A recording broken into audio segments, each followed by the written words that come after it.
യുഎഇയിൽ വരും ദിവസങ്ങളിൽ ചൂട് വർദ്ധിക്കുമെന്ന് ദേശീയ കാലാവസ്ഥാ കേന്ദ്രത്തിന്റെ മുന്നറിയിപ്പ്.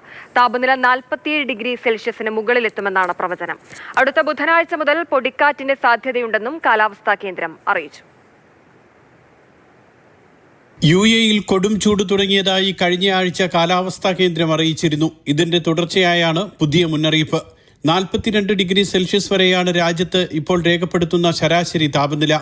എന്നാൽ വരും ദിവസങ്ങളിൽ താപനില ഉയർന്ന് 47 ഡിഗ്രി സെൽഷ്യസിലെത്തും.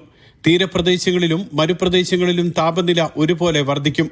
41 ഡിഗ്രി സെൽഷ്യസ് ആകും തീരപ്രദേശങ്ങളിലെ താപനില എന്നാണ് സൂചന. എന്നാൽ മലയോര മേഖലകളിൽ നേരിയ ആശ്വാസമുണ്ടാകുമെന്നും കാലാവസ്ഥാ കേന്ദ്രം അറിയിച്ചു. അടുത്ത ആഴ്ചയിൽ രാജ്യത്ത് പൊടിക്കാറ്റിനും സാധ്യതയുണ്ട്. 35 കിലോമീറ്റർ വേഗത്തിലാകും കാറ്റ് വീശുക. ഞായറാഴ്ചയും തിങ്കളാഴ്ചയും ഭാഗികമായി മേഘാവൃതമായ അന്തരീക്ഷമായിരിക്കും രാജ്യത്ത് ഉണ്ടാകുക. പുലർച്ചെ മൂടൽമഞ്ഞിനും സാധ്യതയുണ്ട്. ചൊവ്വാഴ്ച ഉച്ചയോടെ കിഴക്കൻ പ്രദേശങ്ങളിൽ മേഘങ്ങൾ രൂപപ്പെടാനും ചിലയിടങ്ങളിൽ ഒറ്റപ്പെട്ട മഴയ്ക്കും സാധ്യതയുണ്ടെന്നും കാലാവസ്ഥാ കേന്ദ്രം വ്യക്തമാക്കി. രാജ്യത്തിന്റെ തെക്കുകിഴക്കൻ മേഖലകളിൽ ബുധനാഴ്ച ശക്തമായ പൊടിക്കാറ്റിന് സാധ്യതയുണ്ടെന്നും കാലാവസ്ഥാ കേന്ദ്രം അറിയിച്ചു. Mathrubhumi news, Dubai.